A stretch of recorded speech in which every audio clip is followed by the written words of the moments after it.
Good afternoon. Hope you all have been enjoying the conference. And I want to start by saying two things. One is, yes, usually my wife is here with me doing this talk, but with her college professor duties, teaching classes, and our kids and their schedules, she could not make the trip across the pond to be here. So you're stuck with me, but I'll try to do her parts. I'm not as good, but she's really great, and I hope that she sees this someday. And hope that she knows that I miss her and that she thinks I did a good job. The second thing that I want to say is that I love developers. I don't know if we say this enough. I love developers. And not just the developers who are like me, because I was a stereotypical geek. I grew up playing Dungeons and Dragons, and I had a Commodore 64 that I loved to play with, and I used to put together model airplanes, but the geeks who were cool, who were like professional soccer players, who play in rock bands. The developer diaspora is broad and wide and deep, and I don't know if we give it enough respect. So I love developers, and I love the privilege every day of working with great developers. And I think the only thing that is second to my love for developers is building software. I love shipping code. There's just something cool about turning ones and zeros into business value for end users. And it's just really cool to be able to just take something that really exists in the ether and turn it into joy for our customers. And a lot of the press has caught on to this. We have a lot of press accounts about the mythology of a couple of people in a garage who created these multi-billion-dollar companies, and we see news articles about that, and there's a lot of press about the developer experience and all these great, almost mythological companies that have been built on software. But there is a side of software development that doesn't get the same play in the media. And that's the fact that there is a lot of stress in being in software development. And a lot of people are surprised by this because it's not like we're doing construction, you know? The people who built this building, who built QE2, they pay a physical cost for their work. But there's often an emotional and an intellectual cost to building software. In fact, there's a dark side to building software that we don't really talk about. And there are a couple things that are behind this. One is we have to always be current. There's always new technologies and new tools and new frameworks that we have to learn. I know when I started my career in software development 20 years ago, the things that I was using back then don't even exist anymore. You know, there may be books with animals on the covers that talk about them, but there aren't a lot of people who are still using those technologies. Maybe people are using Perl. I think Perl's around still, but you know, not the version I was working in. And we have to deal with containers and cloud and serverless and no SQL databases. And there's just a lot of change that creates stress. There's always the feeling that, am I keeping up? Am I current with the state of the art? And then there is the always be shipping. And I'm sure you've heard this term. I've used this term with my software development teams. Because the idea is that if we are shipping code, if we're always shipping value to our customers, then we are proving our worth to the business, that we're validating the fact that engineering exists to serve the business. And so we always want to be shipping. But any system that is always on will eventually fail. And it's really important that we manage the stress in software development to prevent our teams from failing. I know that having worked in software development for a long time, I've been a victim of burnout. I've been at the point where I just don't know if I can go forward. And I've had to do a lot of work and learn what stress is and how it affects me in order to get my stress levels under control. And that's really a big reason why my wife and I wrote this talk, because we've experienced the consequences of not managing stress, and we've experienced burnout. You know, burnout is an interesting term because literally engineers who burn out, they burn out, right? They burn down valuable things. They burn down quality. by eventually introducing more and more bugs or regressions into the code base. They burn down architectures because often to try to satisfy the fact that they're feeling so disappointed and down, they start using frameworks that aren't even on the roadmap. It's like we're using React. Why are you running Angular?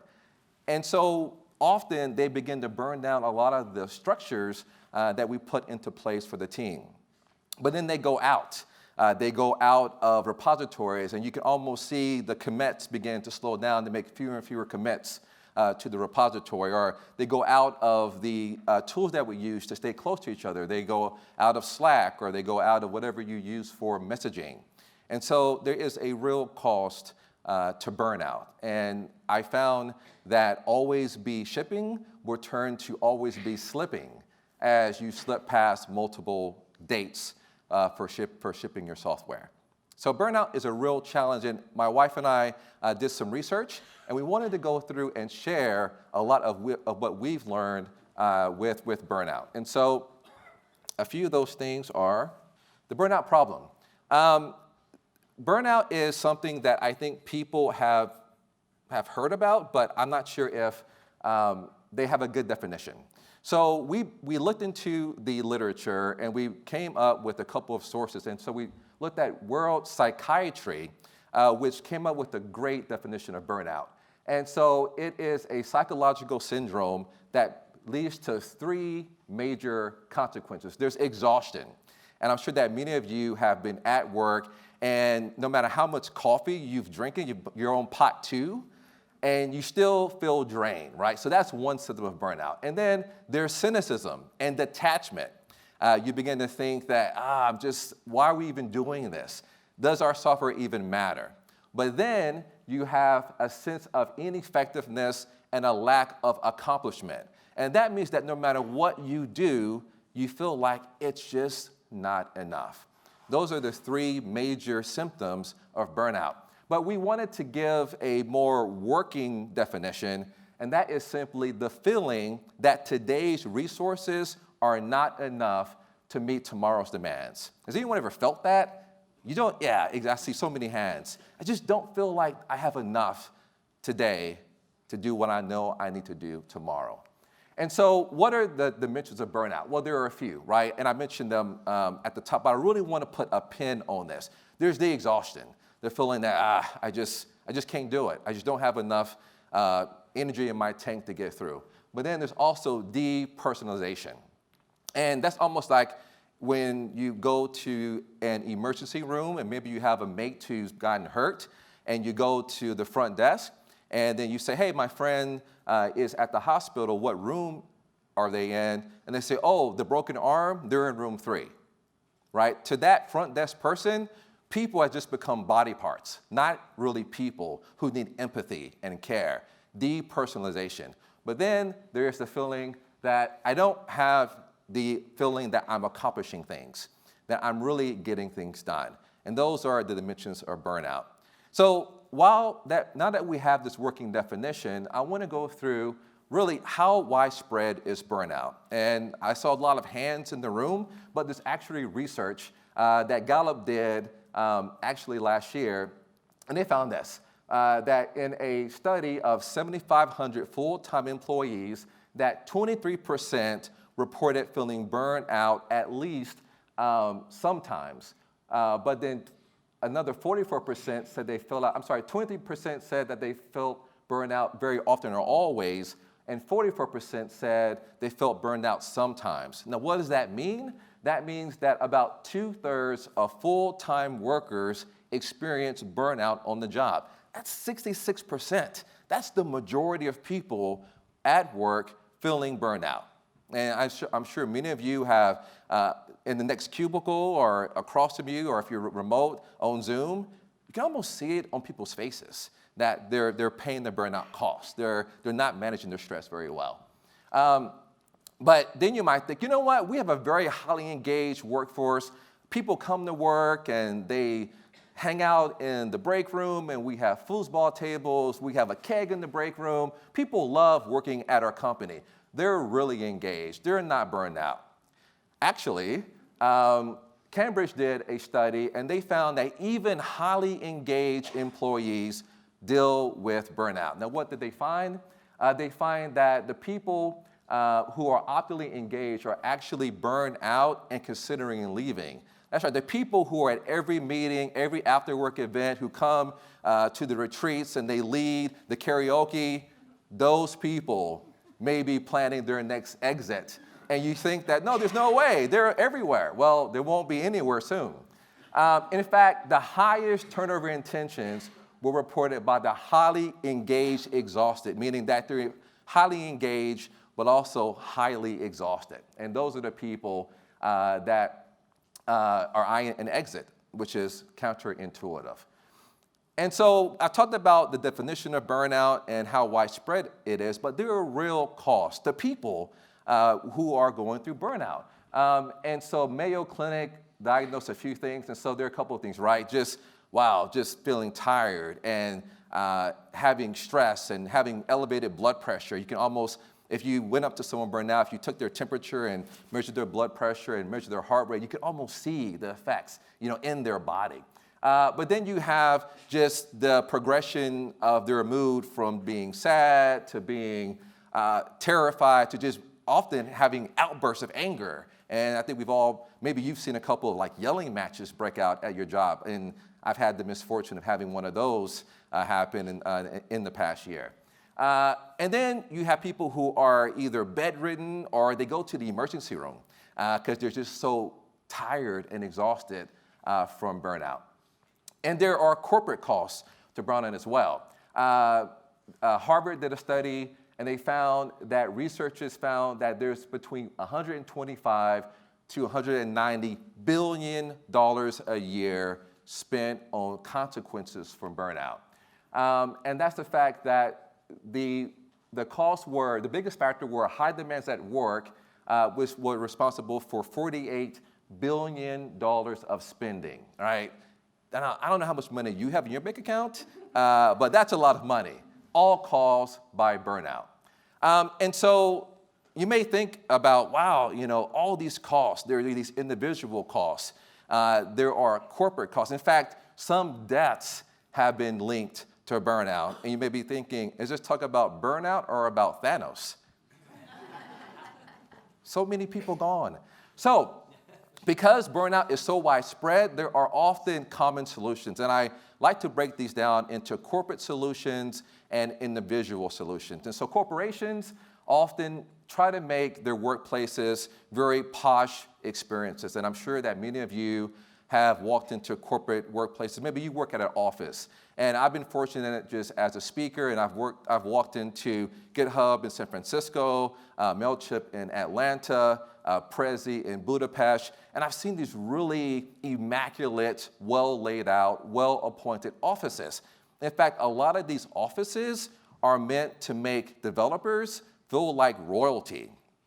But sometimes royalty turns up at the red wedding. And then no matter how great the coffee is, it's not going to be enough to address their problems. And so corporations often bring in coaches, and they bring in all these different, they might have, go out into the yard and play soccer. But the challenge of hoping that corporations can solve burnout is that corporations exist to make money. Corporations exist to be profitable. And often that profit motive blinds them to what's going on with their employees. And so corporations often are very limited in what they can do to prevent burnout. And if the economy goes down or if the company hits a bump in the road, one of the first things that are cut are a lot of the burnout prevention programs that corporations try to do. But then there are things that individuals do. Individuals try to address burnout in a couple ways. Some of them do escapism. They take a nice vacation and they try to get out and go and see great places around the world.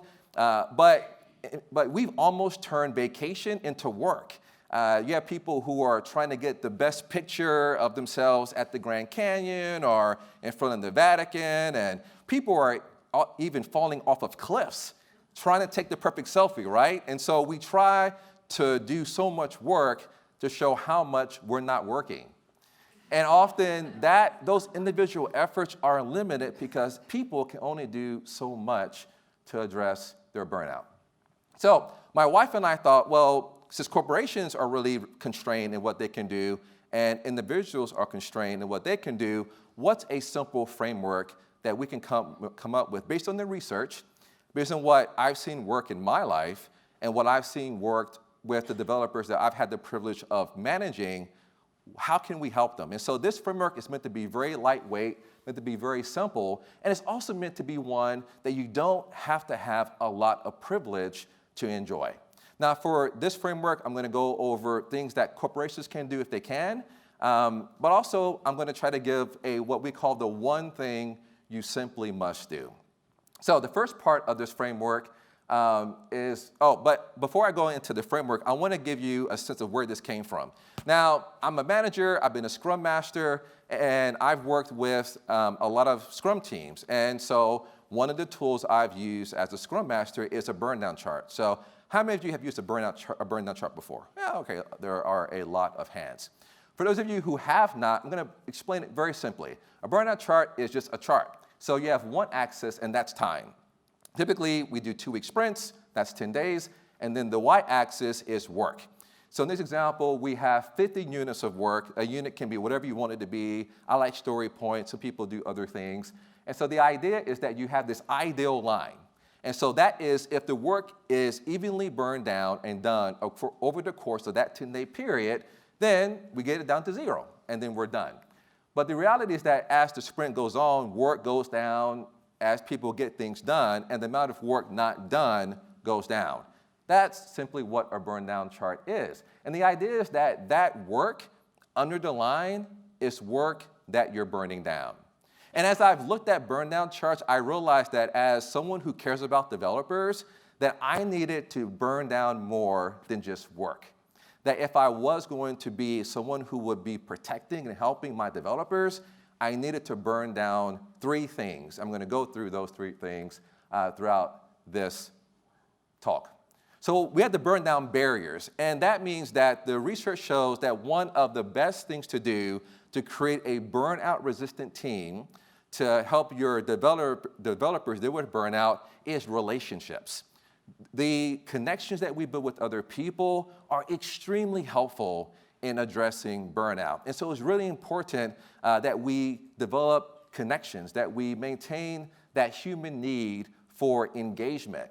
And I really am a fan of really meeting in person. And corporations can help by maybe having sponsoring meetups after work or providing ways that teams can get together. Or there are those gift cards that require 2 people to use them, so you give the gift card out. And then 2 people have to go to either on Amazon or go to a store and use it. And so there are a lot of things that corporations can do to help the developers who work there connect with each other. But the one thing you simply must do is just get out and then meet with people in person. Because it's so important that we get out of the often virtual environments that we work in and meet together. There are numerous studies that show that when you like something on Facebook or on Twitter, that the prefrontal cortex, that part of your brain that gets off on that there's that rush of dopamine, because you think that I'm liking things and maybe I'm commenting on things.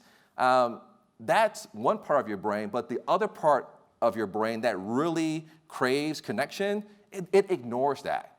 So people often are on social media all day, but they feel lonely. They feel like I'm so detached. So it's really important to just get out and go in physical space and just be present with people. Just be in the same space with people. And one easy way to do this is to just say, you know what, this is the biggest problem I have this week. And just share it with that group and then let them talk about it. And they may not solve the problem, but by talking about it, you'll feel better about how you're thinking about the problem, right? So we have to burn down barriers. Now, next what we need to do is burn down distractions. No, so I'm a big fan of the idea that we have a finite attention. And in a world of distraction, that is a hard message to preach. Because we always want to be, okay, I'm in Jira, okay, I'm in Slack, or I'm in Confluence, or I'm in GitHub, or I'm doing all these things, or I'm on Facebook or Instagram or whatever tools that you use. There's so many things that can distract you. But your attention is finite. That means that you can actually use it up. And it's so important that we learn the importance of focus, the importance of picking the one or two things that are really valuable and focusing your full attention on those things. And I found that as someone with a spouse and kids and teams and all this work, that I really have to understand what are my values. And I have to align my work and my attention with my values. And so everyone in here, you're probably doing a lot of things, and there are a lot of things that are taking away from your attention, but you have to do the work to figure out, what do I really value? What's really important to me? And it's probably not more than 2 or 3 things. And then get rid of the things that aren't on that value list. The people you follow on Twitter or the people that you follow on social media, are they aligned with your values? Maybe you should whittle down that list of people that really advance your values. And it's really important that we try to find ways that we can help, and corporations can help by having private rooms that you can go into to get away from the scrum of what's happening in the work pit, or you can try to find ways to help people concentrate. But the one thing you simply must do, and I really recommend this, and that's take a break from social media. Get off Twitter, get off Facebook, just totally turn it off. And I know that I see some faces that are saying, what? You can do it. If not permanently, just do it for a month. Put it on your calendar and say, you know what? For the month of January, it's a new year. I'm not going to be on social media. And you'll be amazed at how different you see life. Without all the distractions of the pings and who's liking my stuff, who's retweeting my stuff, you can focus on things that really are valuable, that really bring you joy, because they are tied to what you care about. Now, after we burn down distractions, we have to burn down illness. You have one body. You can't get a new one, at least until we get cloning done or we can upload our brains into robots. So take care of your body. Our health is such a big way to manage the stress of burnout. And it's really important that we treat our bodies well. And I know that it's always hard to do that because there's always something else to do and there's so much work. But your body is going to tell you that I'm done. And you won't do much work if you don't mind your health.